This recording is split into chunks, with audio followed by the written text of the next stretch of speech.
بود که مثلا به فرض چیزی که من الان متوجه شدم، حالا بگین اگه درست میگم، این آلات موسیقی که شما استفاده کردین در اون زمان همه جدید بوده. بله. یعنی تازه اومده تو مارکت. همینا رو که خریدید و تو میوزیک ویدیو آوردین، خود این خیلی خرجش بالا بوده. بله. طریقی که میوزیک ویدیو رو اجرا کردین، لوکیشن های مختلف، اون لیموزین و اینا همه خرج داره. من چون خودم میدونم.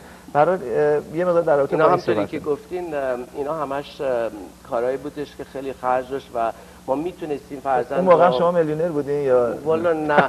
ما زمانی که برنامه رو شروع کردیم، اتفاقا من بیزینسم زمانی که با آقای فراخی صحبت کردم برای اینکه آلبوم حبابو بدیم بیرون، وضع مالی من زیاد خوب نبود. یعنی تازه بیزینسم داشت شروع میشد به راه افتادن، ولی اینقدر علاقه من بودم به اینکه این کار بره جلو که به فراخ گفتم که آقای فراخ آهی، دوستان عزیز برای اونایی که نمیشناسن، یکی از بهترین ارنجرها و پرودوسرهایی هستن که به نام التون آهی هم شناخته میشن. در هالیوود خود ما هم خیلی فیلم‌های خیلی زیادی رو اسکور کردن. بله، همکاری کردن و اسکور کردن به قول امریکایی‌ها. و فکر کنم برای فیلم یک فیلمی بود، خدای الان اسمش فیلم Last of Mohican. Last of Mohican. بله. فیلم یکی دیگه هم چی بود که تازگی‌ها 6 days 7 nights. بله. اونم بسیار موزیک جالبیه. فکر کنم لاست اف موهیکن بست میوزیک رو بله جایزه بردن، اصلا تیمشون جایزه اسکار گرفتن. بله. آقای فرقایی هم بسیار دوست خوب و بسیار مرد محترم. به هر حال فراخ آلبوم اول بنده هم ایشون پرودوس کردن که که خیلی از ایشون تشکر می‌کنیم. یک آهنگ خیلی خوب به نام باران دارم دستشونه، انشالله به زودی. اسم بارون؟ اسمش هست باران، اسم اون آهنگ. فراخ اینو تنظیم کرده، وقت نکردم به خدا، فقط مونده دارم بخونم. چرا منتظر چی هستی؟ به زودی امیدوارم منتظریم که یه 4 ماه بشه حداقل. الان 3 ماه و نیمه تقریبا که ما اینجا رو راه انداختیم. ماشاءالله you've come a long way. خیلی تجهیزات خیلی جالب و پروفشنال. و دوستان عزیز، در رابطه با برنامه بعدی ما، برنامه آقای امیر رسایی هستش که بازپخش برنامه ایشون هست که در این ساعت بحث انجام میشد که برای اینکه شاهرخ عزیز توی ترافیک خوردن، ما ادامه این برنامه رو ادامه میدیم تا 9 شب و بعد برنامه آقای امیر رسایی در اون ساعت شروع خواهد شد که در ضمن جاشون هم خالی. آقای رسایی خیلی دلمون هواتون کرده، اروپا هستن ایشون، خیلی دلمون هواتون کرده، خواهش کنم زودتر برگردید که بچه‌ها اینجا همش روز شماری میکنن که شما برگردید. و آقای رسایی وقتی میاد اینجا خیلی ماشاءالله انرژتیک هستن. بله من میشناسم شما. استودیو یک جنب جوش به خصوص خواهد داره در اون زمان. به هر حال امیر جان هر کجا که هستی امیدوارم که خوش و سر حال باشی و برنامه‌ات خوب پیش بره طبق اون چیزی که دلت میخواد. به هر حال خب برگردیم سر در ضمن قرار است که چیزی بگیم. من می‌خواستم بگم به همه که هیچ وقت دیر نکنین، چون اگه دیر بکنین بارها منشن میشه. نه خب ما به هر حال یه مقدار بیشتر میریم طولانی‌تر. الان توی ایران الان ساعت تقریبا ساعت 8 صبح هستش. من تازه بیدار شدم. به هر حال خوبه برای ساعت. سلام به همه ایرانی‌های عزیز در ایران. بله. که واقعا این تلویزیون‌های ساتلایت چقدر چسبیده که از این ور دنیا با اون ور دنیا راحت با هم صحبت بکنیم. واقعا بسیار عالی.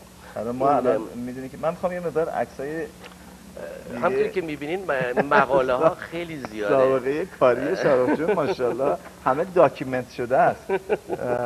خب این والا یک از چیزایی که می‌خواستیم راجعش صحبت بکنیم، ما بعد از اینکه راجع به گروه حباب، چون الان ویدیوش رو پخش کردیم، اون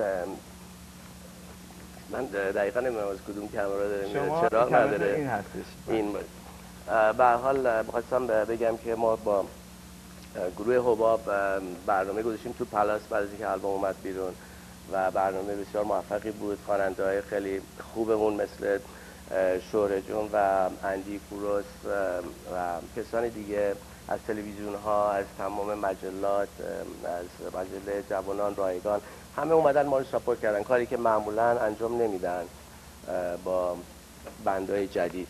شاید یه چیزی که من دارم تو این نگاه میکنم ماشاءالله شما مثلا توی خب این تاریخ‌ها مثلا تاریخ‌ها رو که آدم نگاه میکنه برمیگرده میبینه خیلی از کارهایی که الان مثلا داره انجام میشه، کنسرت هایی که مثلا گذاشته میشه در نمیدونم شهرهای مختلف، شما مثلا اون زمان اینجا الان دارم نگاه این کجاست؟ توی این تو مکزیک شما مثلا کنسرت گذاشتی تو گرند باها. بله نه ببینین یکی از اگر هم بر خودخواهی و از آدم تعریف از خود نباشه، یه مقدار از برنامه هایی که من وسط آوردم و اجرا کردم به دلایلی ادامه نتونستم بدم و به دلایل بیزینسی و فامیلی ولی کسان دیگه ادامه دادن. این برنامه راندوو در مکزیک که من اجرا گذاشتم برنامه بود که 600 نفر ایرانی رو از کالیفرنیا و جاهای مختلف امریکا بردیم به مکزیک و 4 تا هتل و ریزورت رو من گرفتم. فکر نکنم تو تصویر خوب در بیاد ولی خب برنامه بوده که بسیار برنامه موفقی بود. همش هم رو ویدیو دارم که ان شاءالله یه وقت فرصت شد که شاتایی نشون بدیم که ببینین چقدر پک بود. این کجا بوده؟ این کینگ تریبیوت. بله این توی همین ما کنسرتمون 2 جا بود. شهرام سلطی رو گذاشتم توی یه بندی مثل جیپسی کینگ بودن، اینا رو گذاشتمش توی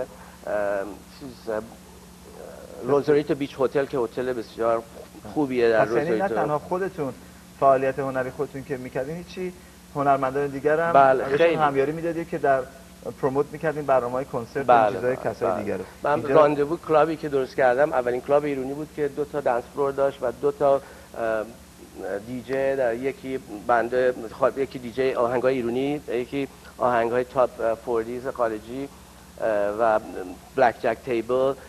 خلاصه خیلی مفصل. در راندوو داشتین یا پلاس بودن؟ مکابیس رو من 2 بار با مکابیس کار کردیم که یه بار برای اوپنینگ راندوو بودش و یه بارم با توی پلاس با منصور براشون کنسرت گذاشتم که برنامه موفقی بود. اینم که هنرمند دوست قدیمی من و استاد بزرگ سرور همه ما، استاد سیاوش قمیشی عزیز. سیاوش قمیشی هم دوست بسیار قدیمی، ما حدود 30 سال حداقل با هم دیگه دوستی داریم. این سیاوش قمیشی خواننده و آهنگساز برجسته از حدود 10 سال میخواند، برای دوستان میخواند. در کجا بود اینجا؟ این برنامه‌ای که برای سیاوش قمیشی گذاشتیم توی وازورث تئاتر بود و کنسرت خوب پیدا نمیشه. البته من یه عکس رنگی هم دارم که اون یه مقدار قشنگ‌تره. شاهرخ نحوی این کنسرت سیاوش قمیشی رو برگزار میکنه. بابا من برای خیلی ها کنسرت گذاشتم. ببین سیاوش قمیشی، من یه چیزی که بس بهت بگم اینه که مدت زیادی نیست که من متوجه شدم که سیاوش قمیشی فامیل نزدیک ما هستن. ما شباهتی نمیبینم. خب از فامیلای مادری من هستن که ببخشید فامیل پدری من هستن که البته از طریق ازدواج و نه خودشون، ولی به هر حال فامیل تقریبا نزدیک هستیم و من افتخار همیشه میکردم بهشون از موقعی که فهمیدم که یک نسبتی هم با هم داریم که دیگه حساس شدم اصلا دیگه بهشون دیگه واقعا دیگه گفتم به خدا اینقدر الان هر موقع که فکر میکنم که در موردشون، چون واقعا یکی از هنرمندای خواننده‌های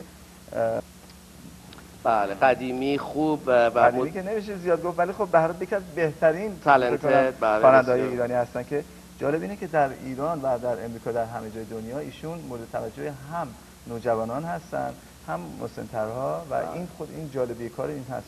کنسرتی که آقای سیاوش قمیشی داشتن در تقریبا حدود فکر کنم 1 سال پیش بود در لس آنجلس، اینطور که من شنیدم خانم